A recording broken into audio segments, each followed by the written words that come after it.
아시다시피 저는 뭐 이게 세무 공무원도 아니고 실무를 해본 사람이 아니기 때문에 간접적으로 파악을 하는데, 어찌 보면 여러분들도 제가 알고 있는 내용을 아시면 좋겠죠. 가장 이렇게 공식적으로 알려진 거는 소득 지출 분석 시스템이라고 있어요. 그게 이제 2009년도에 국세청 보도자료에 나온 건데, 소득 지출, 그러니까 내가 번 소득 대비 얼마나 지출이 있냐. 그래서 조금 더 자세하게 제가 설명을 드릴 건데, 이 자료가 무려 지금 16년 전 2009년도 자료인데, 여기 소득 지출 분석 시스템 모듈이라고 해서 여기 보시면 재산 증가액 하고 소비 지출액 있지 않습니까? 이걸 5년치 데이터를 봐요. 그래서 어떤 사람이 5년치 데이터를 봐서 부동산을 뭐 샀는지, 주식을 뭘 샀는지 다 데이터가 남으니까 그거랑 5년 동안 소비한 지출액을 봅니다. 신용카드 사용 내역 이런 것들. 자, 그러면은 예를 들어서 5년 동안 내가 30억짜리 아파트도 사고 뭐 해외여행 가가지고 뭐 5년 동안 쓴 게 뭐 카드 긁은 거랑 뭐 5억 정도 썼어요. 그럼 내가 35억이 플러스가 되잖아요. 근데 여기에서 내가 소득 금액이 5년 동안 연봉 1억이라서 5억이라고 해봐요. 그러면 35 빼기 5잖아요. 재산 증가액에서 소득 금액을 빼요.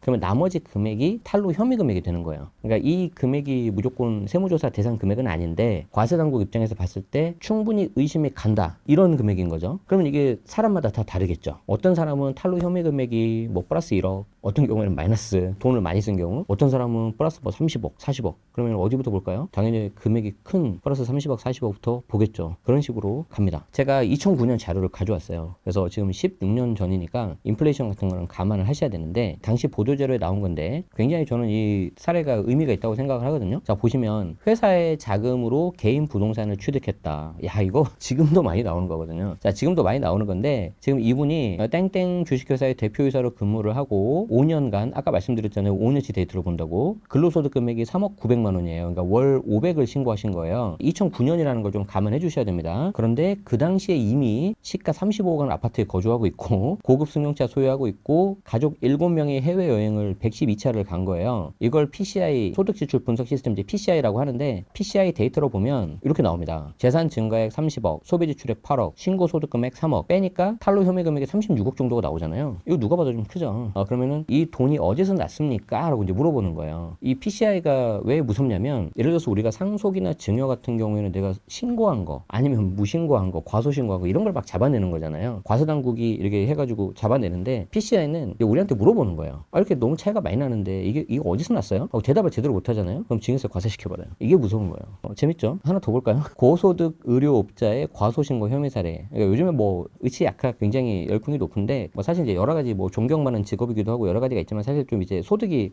높으니까 많이들 좋아하시는데, 한번 보세요. 이분도 의원을 운영하며 5년간 종합소득 금액을 3억 2,200, 대략 한 월 500만 원. 아까하고 좀 비슷하죠. 근데 시가 25억, 고급주택, 고급승용차, 그리고 자녀 3명을 캐나다로 유학을 보내셨네요. 그리고 5년 동안 해외여행을 32차례. 이걸 이제 PCI로 딱 분석해보면, 재산 증가액 28억 플러스 소비지출액 2억, 그리고 신고소득 금액 3억을 빼니까 탈루 혐의 금액이 27억 정도가 나와요. 그러니까 다른 사람에 비해서 과하다는 거죠. 그러면은 이런 사람들 위주로 이제 순차적으로 보는 거예요. 이렇게 좀 이해를 하시면 될 것 같고, 여기서 핵심이 뭡니까? 내가 소득 금액이 높으면 높을수록 차감되는 값이 커지니까 조금 더 세무조사 가능성을 낮출 수 있겠죠.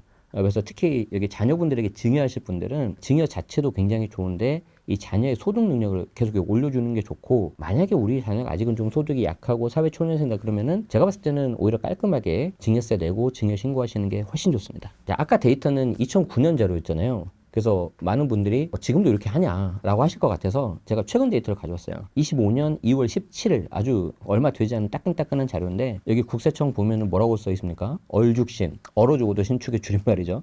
그만큼 신축 좋아하는 건데, 똘똘한 한 채 열풍에 편승한 변칙적, 지능적 부동산 거래 탈세 세무조사를 하는데, 하나만 볼게요. 여기 세무조사 선정 사례 한번 보십시오. 부친으로부터 편법 증여 받은 자금으로 고가 아파트를 취득하고 증여세를 탈루했다. 여기 자녀가 고가 아파트를 취득을 했는데, 분명히 이 자녀가 소득이 좀 적거나 아니면 없거나 그랬을 거예요. 그러니까 여기에 대해서 이제 아버지가 취득 자금을 증여를 하신 거죠. 근데 증여세를 내고 하면 깔끔하게 끝난다고 했는데 안 하신 거예요. 과소신고한 거죠. 그리고 뭐 이런 것도 있겠죠. 잡히겠어? 그리고 우리 앞에 했었던 질문 있죠. 현금을 500만 원씩 계속 준 거예요. 설마 잡히겠어? 1000만 원 미치면 됐다고 하는데, 그러니까 이런 게 쌓이고 쌓이잖아요. 그 계좌 이체했을 때 그 당시엔 몰라요. 근데 언제 드러나냐? 이렇게 자녀가 뭔가 살 때 드러납니다. 그래서 고가 아파트를 취득했는데 PCI하고 똑같아요. 소득 대비 너무 자산 크기가 크다. 그럼 여기 자금이 어떻게 됐습니까? 라고 이제 들여다보는 거죠. 그럼 이제 걸리는 거예요. 다시 말씀드리지만 우리가 현금 인출을 하거나 계좌 이체할 때 그때는 잘 안 걸려요. 모든 걸 다 파악할 수 없으니까. 그런데 결국에는 이렇게 뭔가 부동산이나 주식 같은 거 살 때 드러난다. 요걸 꼭 이렇게 기억하시면 좋을 것 같습니다. 가장 싫어하는 케이스인데 이런 일이 일단 있으면 안 되겠죠. 혹시라도 이런 일이 있으시면은 이제 보통 15일 전에 이렇게 연락을 하거든요. 미리 좀 준비하라는 의미에서. 그럼 이제 만약에 가정을 해보자고요. 우리가 그런 걸 받으면 안 좋잖아요.